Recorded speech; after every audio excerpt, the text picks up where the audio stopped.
Hello everyone, नमस्कार। Vertigo के अगली सीरीज में आज हम बात करेंगे टाइप्स ऑफ वर्टाइगो। कैसे आप आइडेंटिफाई करेंगे सेंट्रल एंड पेरिफेरल वर्टाइगो को। सेंट्रल एंड पेरिफेरल वर्टाइगो का मतलब है कि वेस्टिबुलर सिस्टम के हमारे दो पार्ट होते हैं, एक सेंट्रल है, एक पेरिफेरल है। वर्टाइगो हो सकता है। हम डिफरेंशिएट करेंगे कि कैसे हम क्लिनिकली एक आइडिया ले सकते हैं कि ये पेरिफेरल वर्टाइगो है या सेंट्रल वर्टाइगो है। ऐसा नहीं है कि ये कंफर्मेशन है, उसके बाद भी हमको काफी टेस्ट करने हैं, काफी चीजें देखनी है जिससे हम कंफर्म करेंगे कि ये पेरिफेरल है या सेंट्रल वर्टाइगो है। बट क्लिनिकली एक आइडिया मिल जाएगा या कुछ चीजें इसमें ऐसी भी हैं जो पेशेंट खुद भी देख सकते हैं कि उनको किस तरह का वर्टाइगो होने के चांसेस हैं।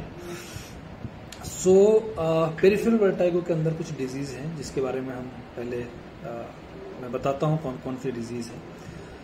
First disease we have BPPV, एक कंडीशन है जिसके बारे में हम अगले आने वाले वीडियोस में बात करेंगे, हर कंडीशन के बारे में।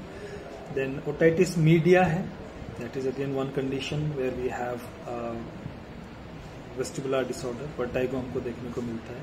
Vestibular neuritis we have where we see vertigo again. Then we have herpes zoster infection, oticus जिसको हम बोलते हैं, जिसकी वजह से भी प्रॉब्लम आ सकती है। Then we have Meniere's disease and इस तरह से और भी काफी पेरिफेरल डिजीज हैं, पेरिफेरल वेस्टिबुलर डिसऑर्डर हैं जिसकी वजह से वर्टाइगो या चक्कर आ सकते हैं। सेंट्रल वेस्टिबुलर डिसऑर्डर्स की अगर हम बात करें तो सेंट्रल वेस्टिबुलर डिसऑर्डर्स में हमारे पास आता है पहली चीज माइग्रेनस वर्टाइगो। कुछ टाइप है माइग्रेन्स के जिनमें वर्टाइगो देखने को मिलता है। उसके अलावा कोई भी ब्रेन स्टेम लीजन, चाहे वो ट्यूमर की वजह से हो, हेमरेज की वजह से हो, स्ट्रोक की वजह से हो या मल्टीपल स्क्लेरोसिस की वजह से भी हमको जो है सेंट्रल वर्टाइगो देखने को मिल सकता है। अभी डिटेल में नहीं बात करूंगा कि कौन सा वर्टाइगो में कौन से डिजीज में क्या होता है, but just to differentiate clinically how you can differentiate central and peripheral vertigo. इसके लिए आप एक वर्ड याद रखिए, स्पिंड, SPINNED। फिर से रिपीट करता हूं, SPINNED, स्पिंड। सबसे पहले अगर इसमें बात करें हम S, ओके, S से जो हमारे पास आता है दैट इज सडन। सडन मतलब ऑनसेट कैसा है, कैसे आता है चक्कर, इसमें कैसे आता है वर्टाइगो। जो पेरिफेरल वेस्टिबुलर डिसऑर्डर्स हैं, in peripheral vestibular disorders we have sudden onset, we'll have vertigo एकदम से आएगा, ओके। जो सेंट्रल वेस्टिबुलर डिसऑर्डर्स हैं उसमें जो वर्टाइगो है that will be slow, okay, gradual है, धीरे धीरे वर्टाइगो डेवलप होता है, takes months may be years for the complete symptom to come. Peripheral में सडनली आ जाता है उसमें। देन बात करते हैं हम पी की। नेक्स्ट आता है P is positional, okay. Positional का मतलब है whether we change in position, आपकी बॉडी की पोजीशन चेंज होने से, लेटे हुए हैं, बैठ के खड़े होने में, आगे झुक के ऊपर खड़े होने में, इसकी वजह से क्या आपके वर्टाइगो में या चक्कर आने में कोई प्रॉब्लम होती है, ओके। पेरिफेरल वेस्टिबुलर डिसऑर्डर्स में yes it is positional, many of the times position change होने से जो है वो वर्टाइगो ज्यादा सीवियर हो जाएगा। सेंट्रल वेस्टिबुलर डिसऑर्डर का जो वर्टाइगो है that is not positional, okay. Then we are talking about I का मतलब है द इंटेंसिटी ऑफ वर्टाइगो, कैसी है, कितना ज्यादा सीवियर है सिम्टम। पेरिफेरल वेस्टिबुलर डिसऑर्डर्स में जो इंटेंसिटी है that is very severe, okay. And central vestibular disorders में the severity is not so severe, इतना ज्यादा सीवियरिटी के साथ चक्कर नहीं आते। देन हम आते हैं N, the next word is N. N का मतलब है नोजिया, नोजिया मतलब वॉमिटिंग आने की फीलिंग होना। पेरिफेरल वेस्टिबुलर डिसऑर्डर्स में नोजिया प्रेजेंट रहता है, वॉमिटिंग आने की जो फीलिंग है वो आपको आएगी एंड काफी फ्रीक्वेंट रहती है। एंड सेंट्रल वेस्टिबुलर डिसऑर्डर में होता है कभी कभी नोजिएटिंग फीलिंग, चक्कर आने के साथ वॉमिटिंग आने की फीलिंग आती है, बट इतनी फ्रीक्वेंट नहीं है जितनी पेरिफेरल वेस्टिबुलर डिसऑर्डर्स में देखने को मिलती है। नेक्स्ट हमारे पास एक वर्ड आता है एन, दैट इज निस्टैग्मस। अब निस्टैग्मस क्या होता है, जस्ट आईज का टू एंड फ्रो मूवमेंट होता है निस्टैग्मस। डिटेल में हम एक अलग वीडियो में आपको nystagmus and types of nystagmus के बारे में बताएंगे। सो किस तरह का निस्टैग्मस देखने को मिलता है, this is for clinicians that they have to always keep on looking the eyes of patients to see the nystagmus. It's always there whenever you are testing, when you are treating.